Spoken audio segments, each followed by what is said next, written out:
Rin lived in a quiet house at the edge of the colony settlement. The walls were old but strong, made of thick panels shipped from Earth many years ago.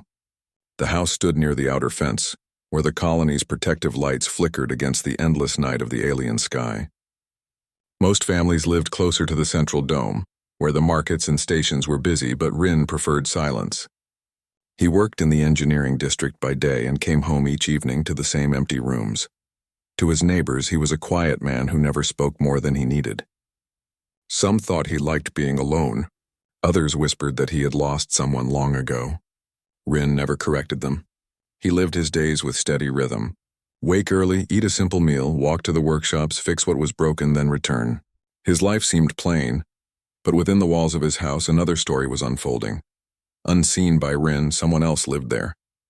Mira, a fugitive from a distant world, had hidden herself inside the narrow spaces between the walls. She was small and thin, with pale skin that shimmered faintly when light touched it.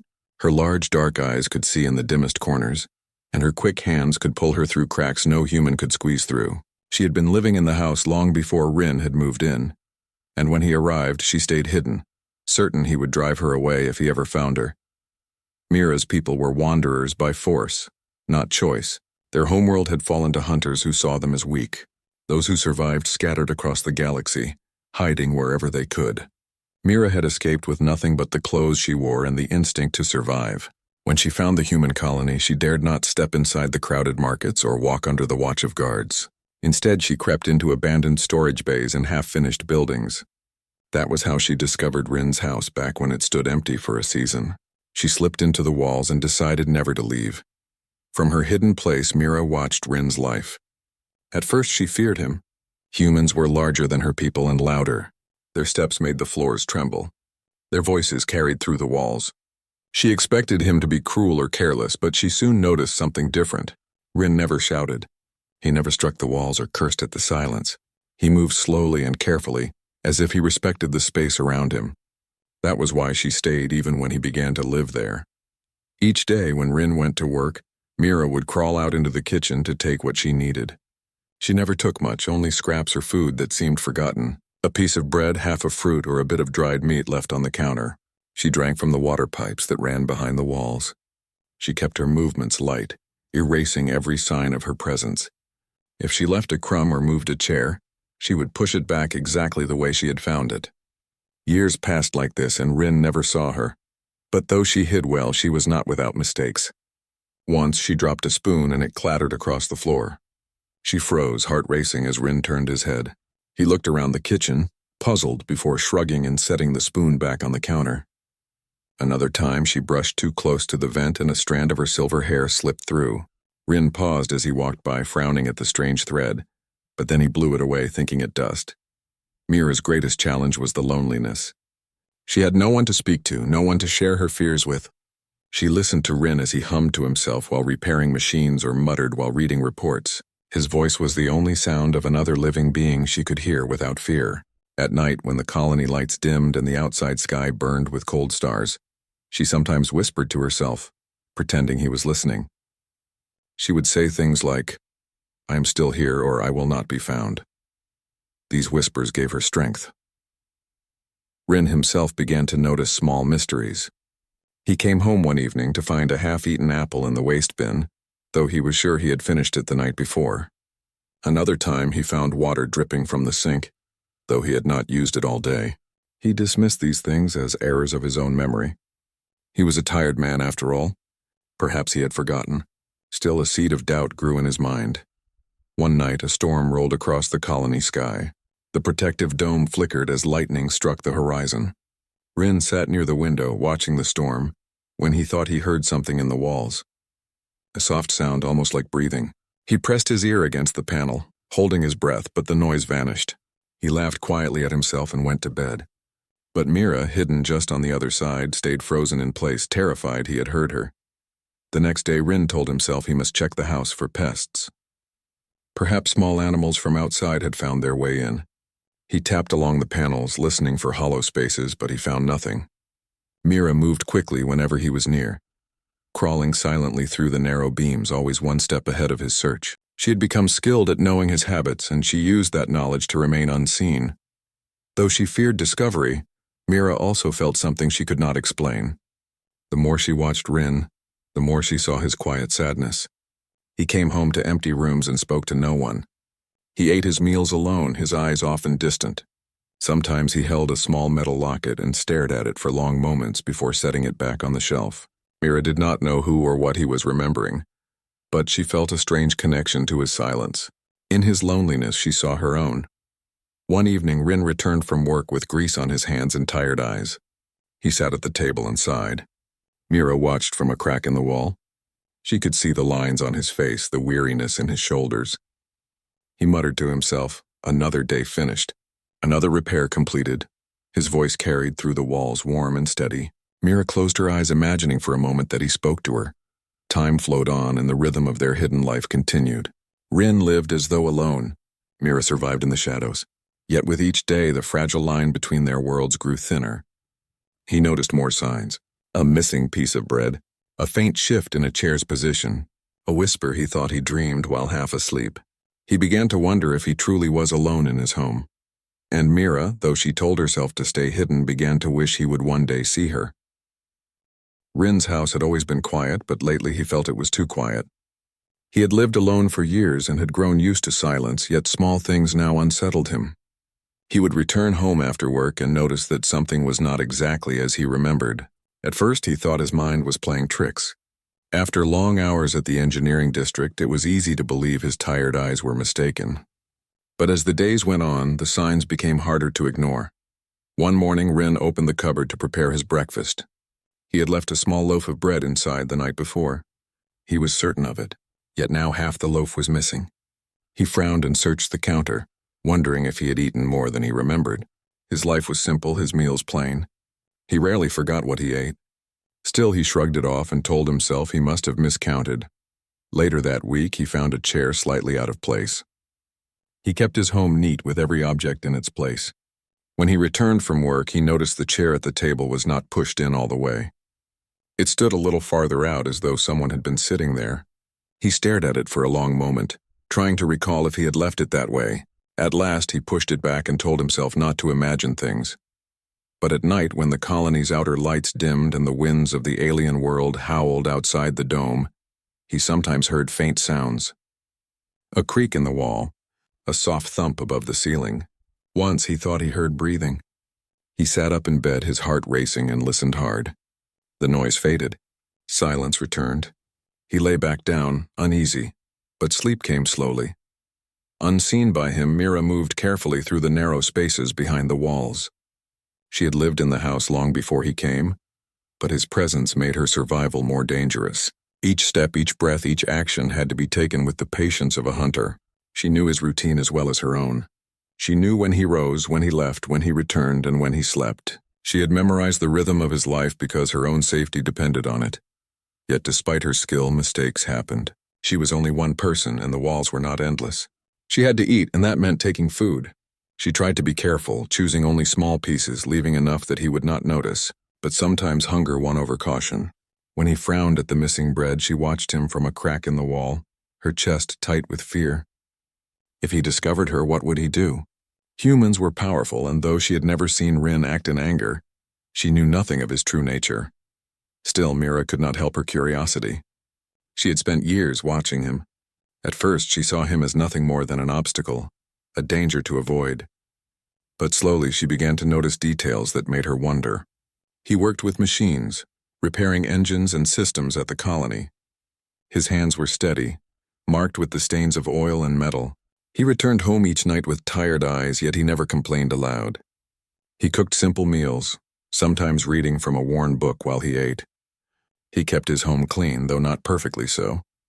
He hummed old tunes, soft and low, as if only to fill the silence. Mira often found herself listening to his humming. It was strange and warm, unlike the cold mechanical hum of the colony's engines. She did not understand the songs, but the sound gave her comfort.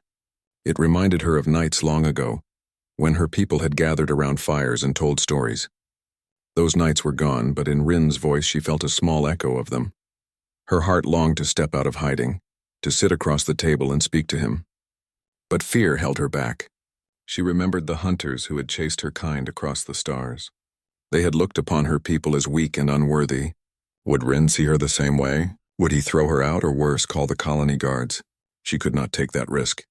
Safety was only in shadows. Rin, however, could not ignore the signs. One evening he returned home and found his tools on the counter arranged differently. He was certain he had left the spanner on the left and the pliers on the right, yet now they were reversed. He stared at them, confusion growing. He lived alone. No one else had a key to his house. He touched the tools, then set them back. His mind searched for explanations. Was he losing focus? Was he simply tired? The next night, as rain fell against the colony dome, he sat near the heater with a cup of tea. He heard a faint scuffle in the walls. It was soft, like small hands brushing wood. He put down his cup and listened. The sound stopped. He waited, heart beating faster. He rose and pressed his hand against the wall. Nothing. Only silence. Slowly he shook his head and returned to his seat, but doubt gnawed at him. Perhaps he truly was not alone. Inside the walls, Mira held her breath. She had almost been discovered. The old wood had creaked beneath her weight, and the sound had carried through. She pressed herself flat, trembling. Minutes passed before she dared to move again. She cursed herself for being careless. Her survival depended on silence. Still, her curiosity grew stronger each day. She began to study Rin's habits not just for safety but out of interest. She watched how he paused at the window each evening, staring at the alien sky as though searching for something beyond the stars. She noticed how he sometimes held a small locket, opening it to look at the faded picture inside. His face softened when he looked at it, though sadness filled his eyes. Mira longed to know who was in the picture, what story it held. She wondered if that was why he lived alone. The days turned into weeks and the tension in the house deepened. Rin could no longer dismiss the evidence. Too many things were out of place. Too many noises echoed at night. He began to move more carefully through the house, listening, watching, waiting for a sign. He even left a piece of bread on the counter one morning, then returned at midday to see if it was still there. To his unease, the bread was gone. Rin sat at the table, staring at the empty plate. Someone was here. Not a thief from outside, not a pest, but someone living within his very walls. The thought both unsettled and intrigued him. He was not a man given to fear, but the idea of a hidden guest pressed on his mind. Who would hide here and why? Mira felt the change as well. She knew he was becoming suspicious. His eyes lingered longer on the walls. His footsteps were slower, more deliberate. She sensed the weight of his attention, and it frightened her. Yet a part of her felt something else, something even more dangerous than fear. She felt the beginning of hope. Hope that when he finally discovered her, he might not cast her away. The days of quiet suspicion could not last forever. Rin had always trusted order. He trusted his hands to fix machines, his memory to keep track of tools, his steps to carry him home along the same path each evening. But now his own house seemed to resist that order. A loaf missing, a chair moved, a sound in the night. These were not tricks of the mind anymore. He could not lie to himself. Someone was here. The thought carried weight in his chest. The colony was a safe place, but it was not without dangers. Strangers came through from other worlds. Some were merchants, others were wanderers, and a few were desperate enough to steal. Yet what thief would live quietly in the walls of a man's house for years without harming him? Whoever was here had been careful, almost respectful. That confused him most of all. On the 7th evening of his unease, Rin came home with a plan. He placed his bag on the table, set out his dinner as usual, and moved around the kitchen with steady hands. But this time he left more food than he needed. He cut half an apple, placed one piece on his plate, and left the other untouched in the center of the table. He poured water into a cup and left it beside the apple. Then he sat back and waited. The house was silent except for the hum of the heater. Outside, the colony lights glowed against the black sky. Rin sat still, his eyes half closed but his mind awake. He waited for hours until the tea in his cup grew cold. At last he sighed and went to his bed. He did not sleep easily. Every sound seemed louder, every shadow deeper. Inside the walls, Mira crouched, staring at the apple and water he had left. Her heart pounded. It was a test. She knew it. He had noticed her, perhaps not clearly, but enough to suspect. She felt torn in two. Hunger told her to take it. Fear told her to leave it untouched. She waited long into the night, and when she was certain he slept, she slipped from the wall. Her bare feet touched the floor without a sound. She took the apple and the cup and vanished back into the darkness. Morning came. Rin walked to the kitchen and saw the empty table. The apple and water were gone. His chest tightened, not with fear but with strange calm. It was real. No dream, no mistake. Someone had taken what he left. He stood for a long while, staring at the empty surface, and then whispered to himself, "So you are here." The next day he returned with another plan. Instead of leaving food on the table, he spoke aloud as he set down his tools. "I do not mind if you are hungry, but I want to understand. I will wait." His voice was steady, but his heart raced. He felt foolish speaking into the empty room, but the act gave him strength. Behind the wall, Mira pressed her hand over her mouth. She had heard his words as clearly as if he had spoken them directly to her. Her body trembled. She had hidden for so long that hearing her existence acknowledged felt like fire in her veins. Part of her wanted to run. Part of her wanted to answer. But she stayed silent. That night, Rin lay in bed staring at the ceiling. He thought of the signs, the apple, the water, and the voice he had used. Whoever lived in his house had been quiet, patient, and careful. If they had wished him harm, it would have happened long ago. He felt no anger, only curiosity. Yet he knew he could not live in half-truth forever. The moment came sooner than he expected. On the following evening, he sat in his chair, the small locket in his hand. He opened it and looked at the faded picture inside. A young woman smiled back at him from the photograph, her eyes bright with life. He touched the picture with his thumb, then closed the locket and set it back on the shelf. His chest felt heavy. He turned to the empty room and spoke softly but firmly. "I know you are there." The words hung in the air. They were not shouted. They were not harsh. They carried no threat. They were calm, simple, and certain. Behind the wall, Mira froze, every muscle in her body locked in place. Her breath caught. He had said it. Not a guess, not a question, but a truth. He knew minutes stretched like hours. Mira pressed her back against the wood, her heart pounding so hard she thought it might burst. She had hidden for years, always believing she could remain unseen. Now the moment she had feared and longed for in equal measure had come. Rin waited. His eyes did not leave the wall before him. He did not rise, did not move. He simply sat, patient and steady. At last Mira could not bear the silence. Slowly, carefully, she pushed aside a loose panel and stepped into the room. Her thin form emerged like a shadow given shape. Her pale skin caught the glow of the heater, and her dark eyes glistened. She stood trembling, her hands close to her chest, every part of her ready to flee. Rin did not move. His gaze met hers, and for a long moment they simply looked at one another. Mira spoke first, her voice a whisper rough from years of silence. "You knew?" "Yes," Rin answered. His voice was low but kind. "For some time now." Fear filled her, but his calmness eased it slightly. "Will you send me away?" she asked. He shook his head. "No, I only want to understand." Her knees weakened and she almost collapsed with relief. But she stayed standing, though her body trembled. She had revealed herself at last. The years of shadows, whispers, and silence had ended in a single moment. Rin gestured gently to the chair across from him. "Sit if you wish." She hesitated, then stepped closer. Her movements were cautious, as if the floor itself might betray her. She lowered herself into the chair, never taking her eyes from him. The wood creaked under her light frame. For a while neither spoke. The heater hummed. The wind outside pressed against the walls, and the colony lights flickered beyond the window. Two lives that had run side by side in silence were now face to face. At last, Rin said, "You have been here for a long time." "Yes," Mira whispered. Her voice shook. "Years, why?" His question was simple, not demanding. Mira's eyes lowered. She clasped her hands together. "Because I had nowhere else to go. My people are gone. My world is gone. I only had hiding left." Her words carried sorrow, and Rin felt it in his chest. He did not press her further. He only nodded slowly. For the first time in years, Mira felt the weight of her loneliness lift slightly. She was seen. She was heard. And in Rin's steady gaze, she sensed not anger, not rejection, but a quiet strength she could not yet name.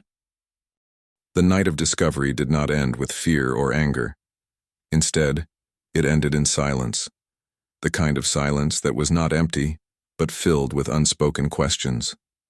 Mira sat at the table across from Rin, her thin frame trembling, her hands tight together. He watched her with steady eyes, not forcing words, not demanding answers, The fire from the heater glowed faintly between them, casting warm light on her pale skin and deep shadows on the walls she had once called her home. When dawn came, Mira was still awake. She had slipped back into the narrow gap between the walls before the colony horn signaled morning. She did not run, nor did she plan to leave the house. Something about Rin's voice, calm and patient, had anchored her. She felt she could no longer hide. Yet she also did not know how to live outside the walls. Rin rose early, as he always did. He cooked a simple breakfast of eggs and bread. This time he placed 2 plates on the table. He did not call out to her or demand she appear. He only set the food there, then sat down and ate his own meal in silence. He left the second plate untouched and went to work. Mira crept out once he was gone. She stared at the plate, steam still rising from the eggs. Her chest tightened. No one had prepared food for her since she left her people behind. She touched the fork, lifted it carefully, and ate. The warmth filled her stomach and tears formed in her eyes. She whispered to the empty room, "Thank you," though she knew he could not hear. That evening, when Rin returned, the plate was clean. He smiled faintly and washed it without a word. Days passed in this new rhythm. Rin continued to leave food, water, and sometimes fruit or soup. Mira continued to eat. At first, she stayed hidden while he was home, afraid to step out again. But slowly, her courage grew. One evening, she walked out while he was still at the table. He looked up, surprised but not startled. He only nodded toward the chair and she sat. Their first meals together were quiet. Mira said little, answering only when he asked. Her voice was soft and uncertain. Rin never pushed her to speak more than she wished. He asked simple questions. "Do you like the food? Or is the water enough?" She answered with short words, sometimes only a nod. Still, something unspoken passed between them. The walls no longer divided their worlds. One night, as they all ate, Rin asked, "What is your name?" She hesitated, as if giving it away might steal something from her. At last she whispered, "Mira." He repeated it once with care, as if he was testing how it sounded. "Mira." He nodded. "I am Rin." "I know," she said softly. Her eyes flickered with guilt. He tilted his head. "You have been watching me." "Yes," she admitted, lowering her gaze. "I had to. I could not trust. I had to know if you were safe." He did not seem angry. He only said, "Then you know I mean you no harm." She looked up, her eyes uncertain, and gave a small nod. Over time, Mira began to reveal more. She told him about her people, about the hunters who scattered them, about the long journey that brought her to this colony. Her voice shook as she spoke of the night she fled her world, the fear that chased her through the stars. Rin listened without interrupting, his eyes steady, his hands resting on the table. When she finished, he said only, "You are safe here." Those words carried more weight than she expected. For the first time in years, she believed them. In return, Mira learned about Rin. He told her about his work in the engineering district, fixing engines and broken machines. He spoke of the colony, how it had grown from a few shelters into a small city beneath the dome. And when she asked about the locket he carried, his voice grew quiet. "It was my sister," he said. "She came with me when the colony was first built. She grew sick and there was nothing I could do. Since then, I live alone." Mira's chest ached at his words. She understood loss too well. She wanted to reach across the table and touch his hand, but she kept her own hands close. Still, she said gently, "You are not alone now." The bond between them grew slowly, like a seed pushing through soil. Rin taught Mira how to use the small stove, how to boil water, how to mend clothes.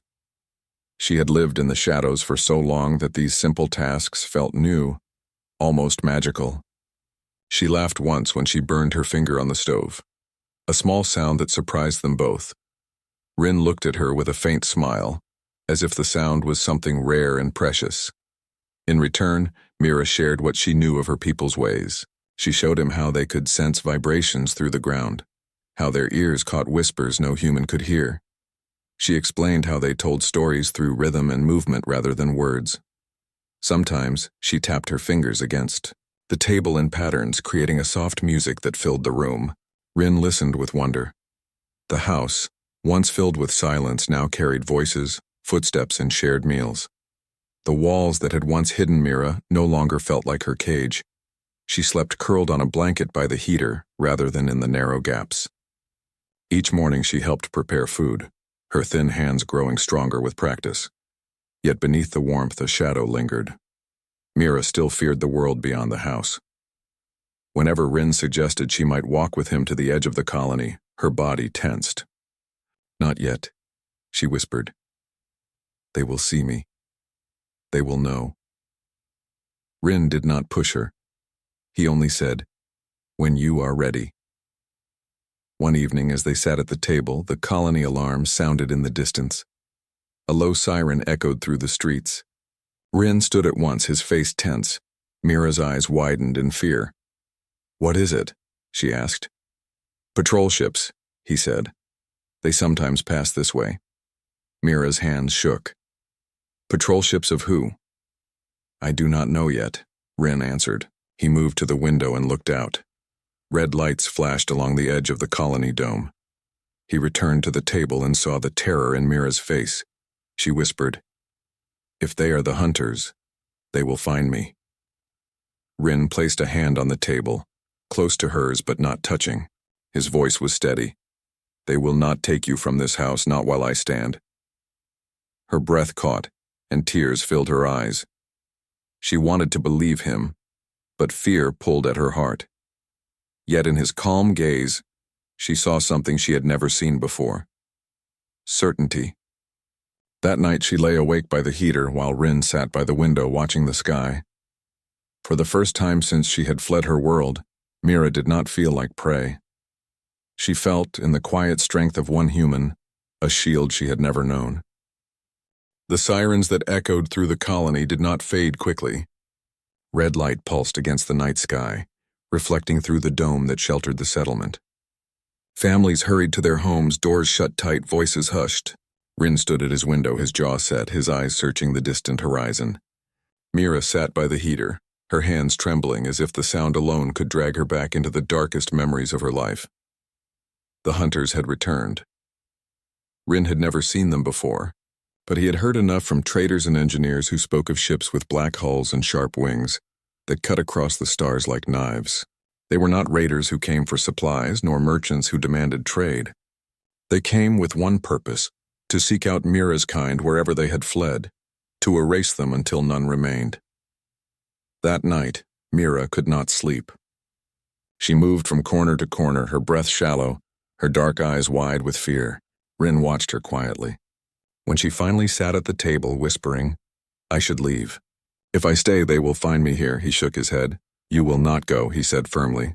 Her voice broke. "You do not understand. They will search every place. They will not rest until I am gone." Rin leaned forward, his eyes steady. "Then they will find me standing in their way." The words were simple, but they struck Mira's heart with force. She had lived in shadow so long that she had forgotten what it was to have someone stand beside her. She wanted to argue, to tell him it was hopeless, but when she saw the calm strength in his face, her voice failed. The next morning, the colony was tense. Ships had landed at the edge of the dome, tall black craft that glowed faintly with cold light. The council called a gathering in the square. Rin took Mira's hand, not pulling, only guiding, and whispered, "Stay close." She followed him, her thin fingers clutching his sleeve, her eyes darting to every shadow. The council stood before the crowd as the hunter's commander stepped forward. His figure was tall, armored, his voice sharp as he spoke. "We seek one who hides among you. She is not of your kind. She does not belong here. Surrender her and we will leave you in peace." Mira's body froze. Every word was a knife. She lowered her head, expecting the crowd to turn on her, to cast her out so they could be safe. She had seen it before on other worlds. Survival often outweighed compassion, but the humans did not move. Murmurs spread through the crowd, not of agreement but of defiance. A woman shouted, "This is our colony. No one here is taken by force." Others nodded, voices rising. "We protect our own." We will not bow. The commander's voice grew harsher. You risk destruction. This is your last chance, Rin stepped forward. His voice was calm but carried through the square. She has lived here in peace. She has harmed no one. If she must answer, she will answer as one of us. And if you try to take her, you will face all of us. Mira's eyes filled with tears. She had expected betrayal, yet she saw loyalty, not only from Rin, but from the people she had feared to face. In that moment, she understood what made them different. Her people had survived by hiding, by vanishing. Humans survived by standing together even against greater power. The hunters were not prepared for resistance. Their kind thrived on fear, on breaking spirits before battles began. But here they faced something unfamiliar. A colony of simple workers, engineers, and families stood shoulder to shoulder, unwilling to yield. Weapons were raised, shields activated, not with the skill of soldiers but with the courage of those protecting their home. The commander hesitated. His orders had been clear, yet the humans' unity unsettled him. To strike would mean open war, and though his ships were strong, the humans would not fight alone. News would spread to other colonies, and soon the hunters would face more than scattered refugees. At last, he gave a sharp gesture. The black ships lifted, engines roaring. The sky shook as they rose beyond the dome and vanished into the stars. Silence fell over the colony. Then voices rose in relief, in victory, in pride. The people had stood firm, and the danger had passed. Mira stood at the edge of the crowd, her hands trembling, her heart pounding. Rin moved to her side and placed a hand gently on her shoulder. She looked at him, her eyes wide with wonder. They left, she whispered. He nodded. Because you are not alone. The days that followed changed everything. Mira no longer hid in walls or shadows. She walked the streets of the colony, at first shyly, her head low but soon with growing confidence. Children ran to her, curious about her dark eyes and shimmering skin. Neighbors greeted her with cautious smiles that slowly grew warm. She learned to carry water from the wells, to help mend nets, to share stories by the fires. At night, she still returned to Rin's house, but not as a hidden guest. She sat at his table, prepared meals beside him, and sometimes laughed at his clumsy attempts to cook her favorite dishes. The silence that had once filled the house was replaced with voices. Footsteps and shared life. One evening, as they sat by the heater, Mira looked at Rin and said, I thought I would spend the rest of my life unseen. But you spoke and everything changed. Rin's gaze was steady, his voice calm. I only said the truth. I knew you were there. She smiled faintly. Yes, and now I know where I belong. Outside the window, the stars stretched endless across the sky. Somewhere beyond, the hunters still searched, but Mira no longer feared them. For she had seen the strength of humans, not in weapons or numbers, but in their refusal to abandon one another. It was a strength her people had never known. It was a strength that could outlast the darkest hunters, the longest nights, and the widest emptiness between stars. And in that strength, Mira found her future.